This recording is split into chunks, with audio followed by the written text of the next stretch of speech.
पित्रे ब्रह्मोपदेष्ट्रे मे गुरवे दैवताय च प्राप्याय प्रापकायास्तु नमः श्रीनिधये नमः। नमो वेंकटेशाय वेंकटत्तुरैवार्क्कु नमः।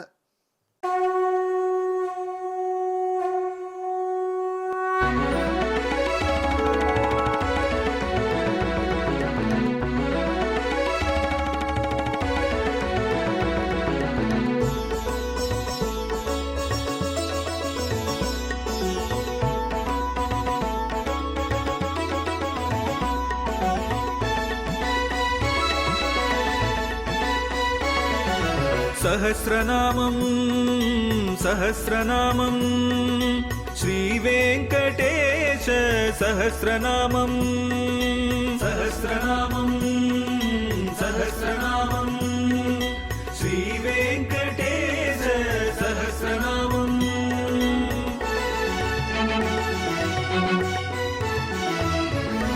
உலகில் கலிவினை தோஷம் அகற்றும் நாமம் சஹஸ்ரநாமம். உயர்வுகளை வாழ்வில் அளிக்கும் நாமம் சஹஸ்ரநாமம். திருமலையில் தினம் அர்ச்சனை நடைபெறும் நாமம் சஹஸ்ரநாமம். திருவேங்கடனின் தரிசனம் காட்டும் நாமம் சஹஸ்ரநாமம். सहस्रनामं सहस्रनामं श्रीवेङ्कटेश सहस्रनामं सहस्रनामं सहस्रनामं श्रीवेङ्कटेश सहस्रनामं। அன்பர்களே வணக்கம். இப்பொழுது நாம் திருவேங்கடமுடையானுடைய நேற்றே நீங்கள் ஆர்வத்தோடு கேட்டு காத்திருக்கிறீர்களே அந்த 543வது திருநாமத்தை சொல்ல போறோம்.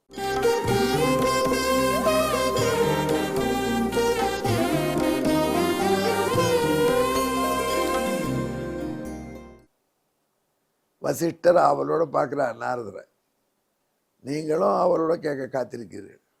நாரதர் சொல்ற, வசிஷ்டரே, ஒருத்தன் பாபம் செஞ்சா அந்த அவன் செஞ்ச பாப்பத்தை டிஸ்கிரைப் பண்ணினா என்ன ஆகும்? நாம ஏன் திடீர்னு இதை கேட்குறீங்க? ஆமாம் சுவாமி, சொல்லுவேன். நீர் தான் சாஸ்திரங்கள்லாம் எழுதி வச்சிருக்கீர், பெரிய வல்லுனரான முனிவர், நம்ம பிரதர், சொல்லு ப்ரோ அப்படின்னு கேட்குறார் நாரதர்.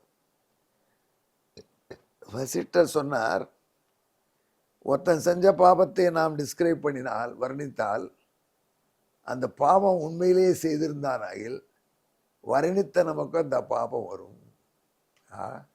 காலையில் நியூஸ் பேப்பர் வச்சு நாம் இந்த மந்திரி 52 லட்சம் கோடி கொள்ளையடித்தான், அந்த மந்திரி 38 லட்சம் கோடி கொள்ளையடித்தான் அப்படின்னு சொன்னால், அது உண்மையாக இருந்தால் நமக்கு அந்த 38 லட்சம் கோடி கொள்ளையடித்த பாவம் வருமா? மந்திரி அனுபவிச்சிட்டான், பாவம் நமக்கும் உண்டான். அப்படின்னா காலையில் நியூஸ் பேப்பரே படிக்காத, படித்தாலும் சைலண்ட்டாக உள்ளே வச்சுக்க, பக்கத்து வீட்டுக்காரரும் டிஸ்கஸ் பண்ணாத. பண்ணினால் அவன் செய்தது உண்மையாக இருப்பேன். அது இன்னும் ப்ரோப் பண்ணி சிபிஐயில் போய் அங்கே போய் இங்கே போய் 30 வருஷம் நடந்து கடைசியில் நிறைய ஆதாரங்கள் இல்லைன்னு சொல்லி விட்டுற போகிறாங்களோன்னு அது வேறு விஷயம், நமக்கு தெரியாது. ஆனால் அதை டிஸ்கஸ் பண்ணதெல்லாம் அந்த பாபம் நமக்கு வரும். அபிச்சே துல்லிய பாபஸ்யாத். உண்மையிலேயே இது ஊடகங்கள் பரப்பிவிட்ட வதந்தியாக இருந்தார், எதிர்கட்சிகள் பரப்பிவிட்ட விஷயமாக இருந்தால், பொய் பரப்புரையாக இருந்தாலும் 2 மடங்கு பாவம் வரும். அவன் 408 லட்சம் கோடி கொள்ளையடிச்சான்னு நம்ம சொல்லி அவன் அடிக்காமல் இருந்தால் நமக்கு 816 கோடி லட்சம் கோடி ஏமாத்தின பாவம் வருமா? இல்லாமல் இருந்தால் எதுக்கையா வேணும் இதை படிக்காத நியூஸ் பேப்பரை? பின்ன என்ன பண்ணு, எஸ்விபிசி சேனல் முன்னாடி உட்காந்து வெங்கடேஸ்வர சஹஸ்ரநாமத்தை கேளு. இதுதான் விசேஷம். ஏன்னா அந்த மனிதர்கள் செய்த பாபத்தை சொன்னாலே அந்த பாபம் நமக்கு வரும். நாம செஞ்ச பாபத்தை சொன்னா கூட வரும். அதுக்கும் ஒரு பிராயசித்தம் பண்ணிக்கணும். ஆமாம், சந்தியாவந்தனம் பண்ணுறவங்களாம் என்ன பண்ணுறாங்க, முதல்ல அப்படி தலையில் புரட்சிக்கிறாங்க, அங்கே ஆபோகிஷ்டார் மந்திரம் சொல்லி அது என்ன உடம்பு சுத்தியாகிறதுக்கு. நீ வெளியில தான் குளிப்பாட்டினேன், உள்ளே எவ்வளோ அழுக்கு இருக்கு, என்ன செய்யறது அப்படின்னா.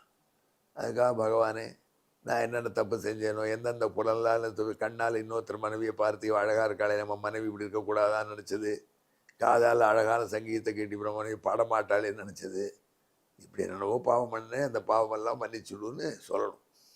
அப்போ உள் தூய்மை வந்து கொடுத்து மறுபடியும் தண்ணி தெளிச்சுக்கோன்னா. ஏன் புற தூய்மையாக எடுத்து அக தூய்மையாக எடுத்து மீண்டும் எதுக்கு தண்ணின்னா, அந்த செஞ்ச பாபத்தை நினச்சி பார்த்தியே அதுவே ஒரு பாபம் நல்ல போடும்.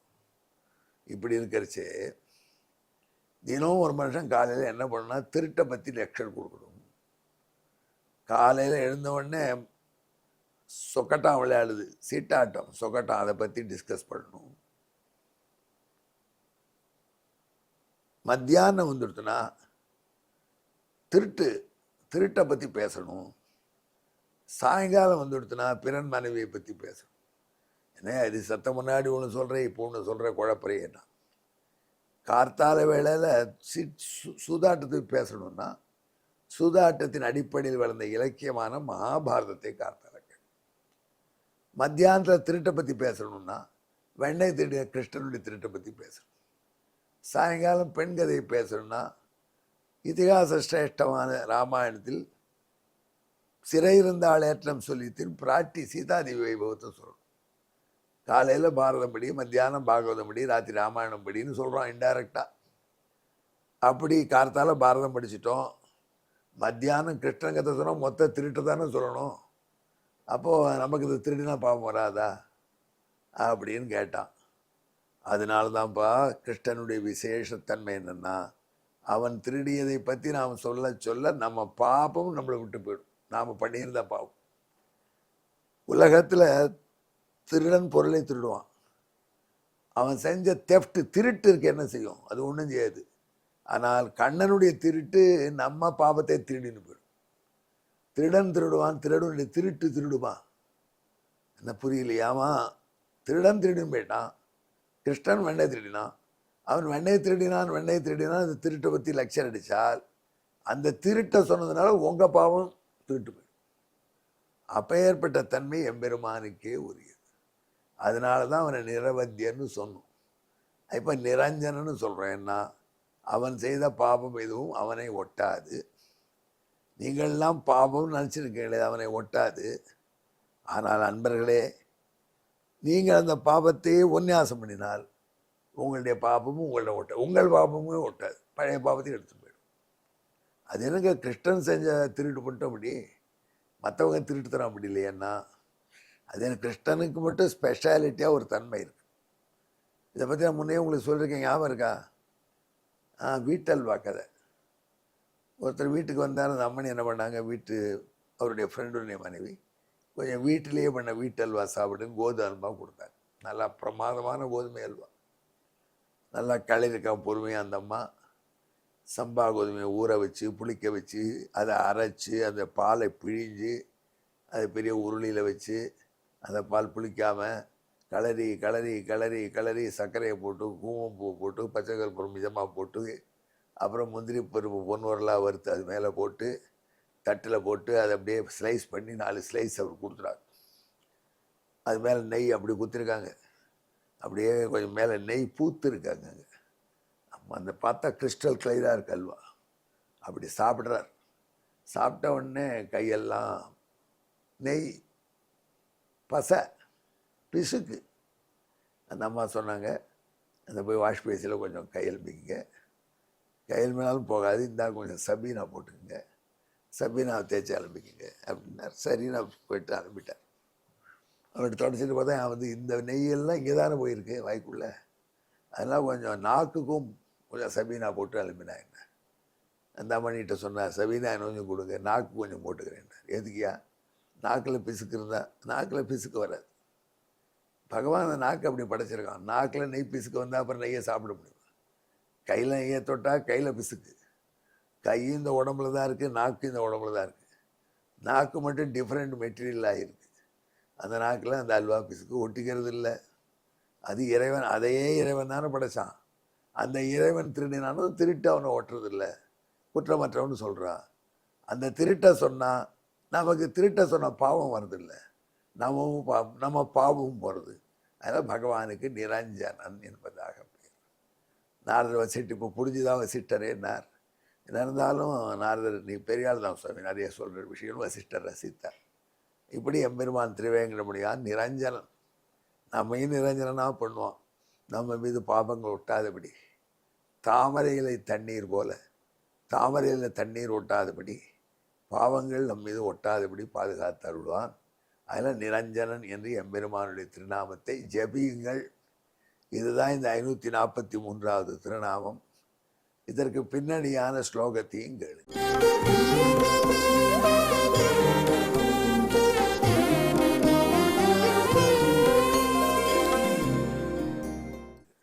சௌரியம் பாபம் புரோக்தம் பாபம் ஸ்மரதம் ச பாபதம் புரோக்தம் தௌச்ச தச்சௌரியம் ஸ்மரதகம் நிரஞ்சனோயம் விபாதி நாமதோயம். சௌரியம் பாபம் புரோக்தம். திருட்டு என்பது பாபமாக சொல்லப்படுகிறது. பாபத்தை நினைத்தவர்களுக்கு அந்த பாபம் பாபத்தை கொடுக்கும் என்றும் சொல்லப்படுகிறது. பாபம் ஸ்மரதம் ச பாபதம் புரோக்தம் தச்சௌரியம் ஸ்மரதகம். ஆனால் அந்த கள்வன் கிருஷ்ணன், அவன் செய்த கள்வத்தை நினைத்தால் அது நம்ம பாபத்தை போக்கடிக்கும். ஆகையினால் அவனை ஒட்டாதவன், பாபம் அவனை ஒட்டாது. அந்த பாபம் அவன் செய்ததை சொன்னால் அந்த பாபம் நம்மை ஒட்டாது. நம்ம பழைய ஒட்டின்றத பாவத்தை அள்ளிட்டு போயிடும். இதனால் நிரஞ்சனன் என்பதாக கண்ணபிரானாகிய நம்ம திருவேங்கடமுடையானுக்கு திருநாமம். இதற்கு தமிழ் ஸ்லோகத்தை கேளுங்க. பிறர் பாவம் உண்மையாகில் நம்மை சமமாய் ஒட்டும் கண்ணன் களவு சொல்லிடனம் தீவினை ஒட்டா எனவே நிரஞ்சன நாமத்தோனே. இப்படி ஒரு எம்பெருமானுக்குள்ள ஏற்றம் வேறு யாருக்கும் கிடையாது. நிரஞ்சன பரமம் சாமியம் உபீதி நிர்குணகா நிரஞ்சனகா. எம்பெருமானை பற்றி உபனிஷத்துக்கள் அடிக்கடி சொல்கிறது. மற்றவர்கள் செய்தால் எப்படி எந்த செயல் அவர்களுக்கு பாபத்தை கொடுக்குமோ அதே செயலை அவன் செய்தால் அவனுக்கு பாபம் ஒட்டாது. அது எப்படி சுவாமி? அதான் கையும் நாவும் போல, கையில் பிசுக்கு ஓட்டும் நாக்கில் ஓட்ட. அது நாக்கின் இயல்பு. அது எம்பெருமான் திருவேங்கடமுடையானுடைய இயல்பு. எங்கே என்னுடன் கலந்து செப்பீங்கள். நிரஞ்சனாய நமஹா நமோ வெங்கடேஷாய வெங்கடத்துறைவார்க்கு நம. நன்றி, வணக்கம்.